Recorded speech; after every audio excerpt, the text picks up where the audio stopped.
It takes me to Molding Soft, says your services. I see there's a go-to webinar. I see. And do you see just under it, there's a link that says instructions? Yep. There's a video there, but if you look under that video, so watch the video if you get a chance or have your person watch it. Okay. But under that is a link. Mm-hmm. And that is the link you send as an HTTP post. You can see it has your ID as part of it. Yep. And then the other thing here that you're doing is if you click on the Your Services menu underneath instructions is Your Webinars. Yep. This is where you put your webinars, and what happens is when the link comes in, it just takes the next available webinar. So if the webinar passes, it's no longer valid, and this just takes whatever's next and assigns them to that webinar. Takes the next available. Okay, so in other words, let me ask you this. If I'm having, let's say, 5 webinars on the same day, I can list them 1, 2, 3, 4, 5 in here, right?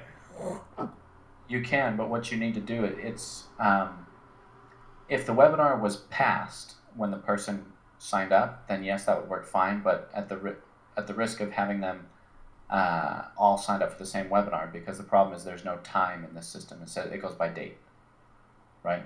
Right.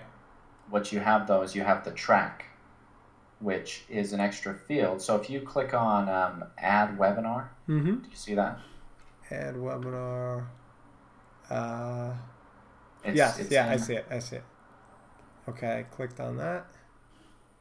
Okay. So you could put each of your 5 webinars in separately, and then webinar track is like an extra piece of it. So you could say track 1, 2, 3, 4, 5 for each of the 5 webinars. Okay.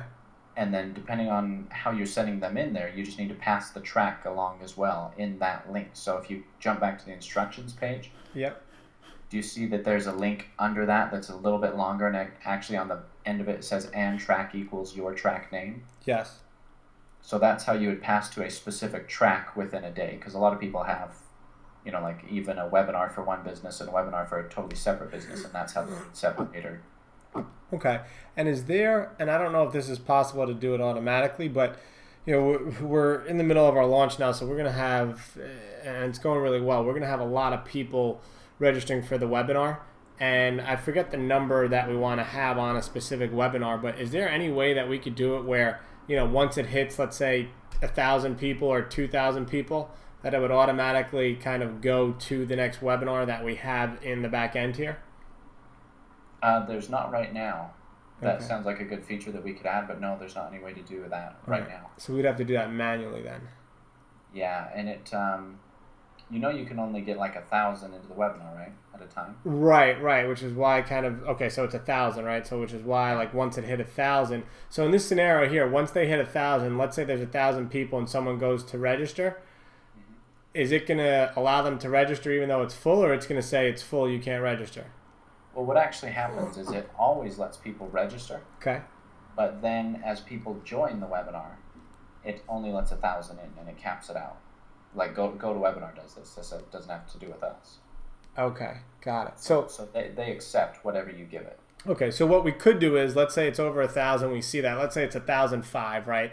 I can go in and I could remove 5 people from that list so that it's at 1,000, and then I could take that 5 and put them in another webinar. So this way the email link that they get is now for this other webinar that's going on at the same time. Is that right?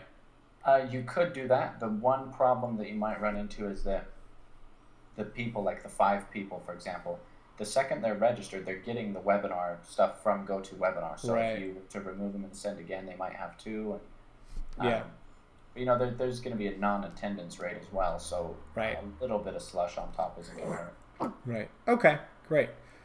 All right, cool. This is perfect. Thank you so much. You're welcome. And watch that video. It goes